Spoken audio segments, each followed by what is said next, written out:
আসসালামু আলাইকুম, সবাইকে শুভেচ্ছা। আশা করছি সবাই ভালো আছেন।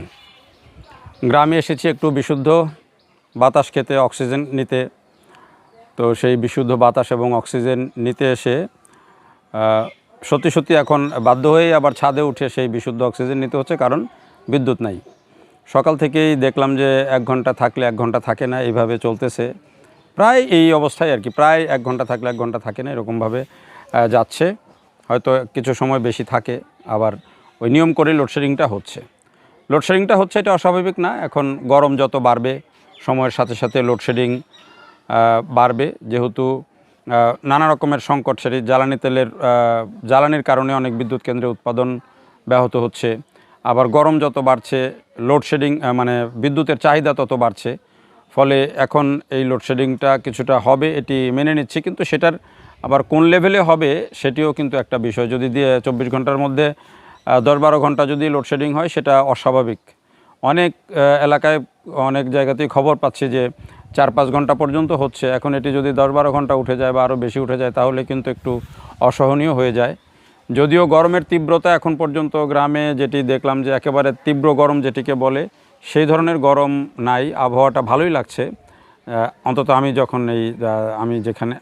যেদিন এই ভিডিও করছি, আবহাওয়াটা ভালোই লাগছে। কিন্তু অনেক জায়গাতে লোডশেডিংয়ের খবর জানতে পারছি। কেউ সোশ্যাল মিডিয়াতে লেখালেখি করছেন, গণমাধ্যমে রিপোর্ট হচ্ছে। তো আমরা আসলে একটা যে সংকটের মধ্য দিয়ে যাচ্ছি, এই সংকটটা আমাদেরকে অবশ্যই সবাই মিলেই এটি মোকাবেলা করতে হবে, সবাই মিলিয়ে এটি পার করতে হবে, যেহেতু এটি বৈশ্বিক সংকট।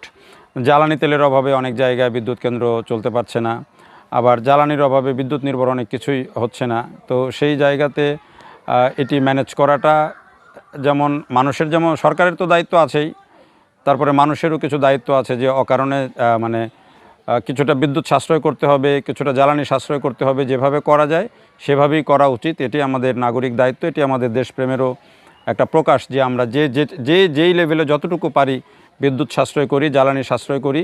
এটি আমাদের কর্তব্য এখনকার সময়, অন্তত এই ক্রাইসিস সময়ে। পাশাপাশি আমরা একটা জিনিস খেয়াল করি যে আমি গতকাল ঢাকা থেকে নাটোর আসলাম। এই আসার পথে আমি দেখলাম যে যেই জায়গায় পেট্রোল পাম্প আছে, সেই জায়গাতেই কয়েক কিলোমিটার জ্যাম। যেই জায়গায় পেট্রোল পাম্প সেখানেই কয়েক কিলোমিটার জ্যাম। এর কারণ হলো যে যারা পেট্রোল বা অকটেন নিতে আসছেন, তেল নিতে আসছেন, তাদের গাড়িগুলো সিরিয়ালে আছে। আর যেগুলো একটু মফস্বল এলাকায়, গ্রাম এলাকায়, সেখানে ভ্যান আছে। ভ্যান নিয়ে কেউ হয়তো জারে করে তেল নিচ্ছেন, কেউ বোতলে করে তেল নিচ্ছেন। এই যে মানুষজন আসছে, একটি করে ভ্যান আসছে বা অটো আসছে, গাড়ি আসছে, সবাই যে যার মতো করে রাস্তা দখল করে রাস্তা বন্ধ করে দিচ্ছে, রাস্তা বন্ধ হয়ে যাচ্ছে। কালকে আমি নাটোরে চলনবিলে যেই তরমুজ পাম্প একটা এলাকা আছে, এখানে এক জায়গায় 2 ঘন্টা বসেছিলাম। 2টা ঘন্টা এক জায়গায় এই একটা পেট্রোল পাম্পের কারণে এই জ্যাম বেঁধেছে, সেই জ্যামে বসেছিলাম।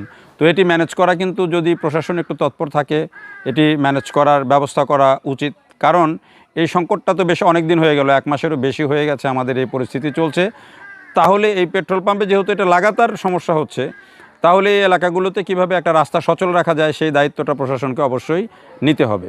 আমি প্রশাসনকে ধন্যবাদ জানাই যে আমি নাটোরের প্রশাসন অন্ততপক্ষে এটা পরে দেখলাম যে বনপাড়া থেকে পুলিশের 2টা গাড়ি গিয়ে পরে এটা পুরো রাস্তাটা পরে ক্লিয়ার করেছে।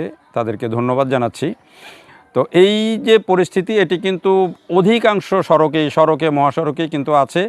এটি ম্যানেজ করলে কিন্তু আরেকটা কাজও হয়, যে এই যানজটে যদি আটকাতে না হয় গাড়িগুলোকে, তাহলে কিন্তু ওই যে 2-3 ঘন্টা জ্যামে পড়ে থেকে যে জ্বালানিটা অপচয় হচ্ছে, সেটাও কিন্তু সাশ্রয় হয়। এটাও কিন্তু একটা সাশ্রয়। তো সেই জায়গাগুলোতে দেখে সরকার, আমার মনে হয় যে উচিত হলো যে এখন এই যানজট যেসব জায়গায় আছে, সেটা ম্যানেজ করার জন্য একটা বড় অ্যাকশন প্ল্যান দরকার। যেহেতু ফুয়েল ম্যানেজমেন্টটা এখন পর্যন্ত প্রপারলি হচ্ছে না, কাজেই এই যানজট ম্যানেজমেন্টটা করা জরুরি। এর পাশাপাশি যেটি বলছে যে সবাইকে একটু আমাদের সচেতন থাকতে হবে জ্বালানি সাশ্রয়ের ব্যাপারে। দেখার জন্য ধন্যবাদ সবাইকে।